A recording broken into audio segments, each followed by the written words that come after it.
30 grand about. 11 to 4 on Baracouda, 7 to 1 on her farewell run, Kate's Charm. 10's Carlevant along with Splendid. Sleeping Night easy in the market out to 14. We have 20's Merry Masquerade and Effectual, 33's Sheer Genius, and 50's Bar Those 8. She really quickened well that day. Over the next flight, good jump by Splendid in front there, but they're very closely grouped.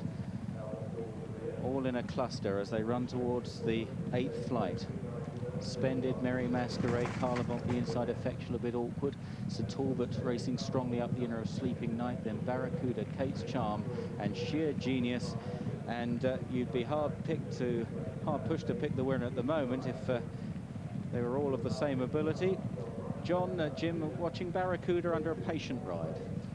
Yes, I think Thierry Doumen's pleased that the horses just in front of him have just got a bit closer to Splendid and Merry Masquerade. They've got a little way adrift. They'd only got an easy gallop, but to be fair, Warren Marston set them a decent gallop. Then he slowed it down, got a bit of a breather into his horse, and he's going to make the best of his way home from here, and he's in the right position to do that. Horse is jumping well. Jumped a little bit big at 1 or 2 flights. He's had his spell over fences, but by and large, looks as though he's enjoying himself. Favourite made a bad mistake there. He hasn't travelled with his usual fluency. Well, he needs to pick up.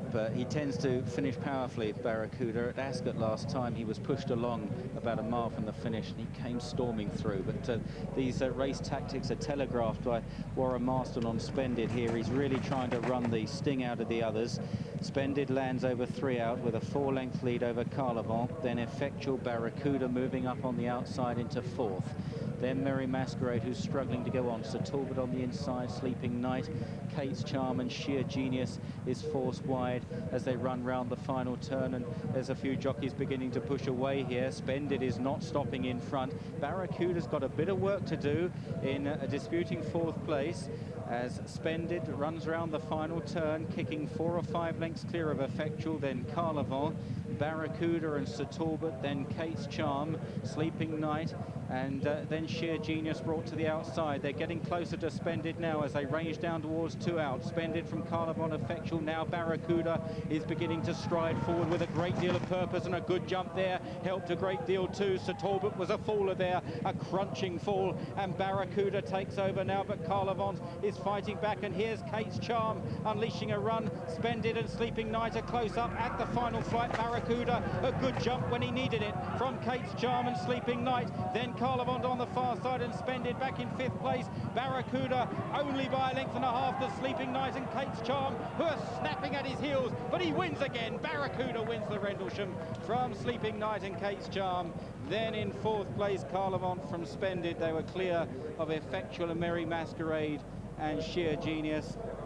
Happily, Sir Talbot is up and looks all right after that nasty fall at the second last, and Timmy Murphy is getting to his feet. He's up all right.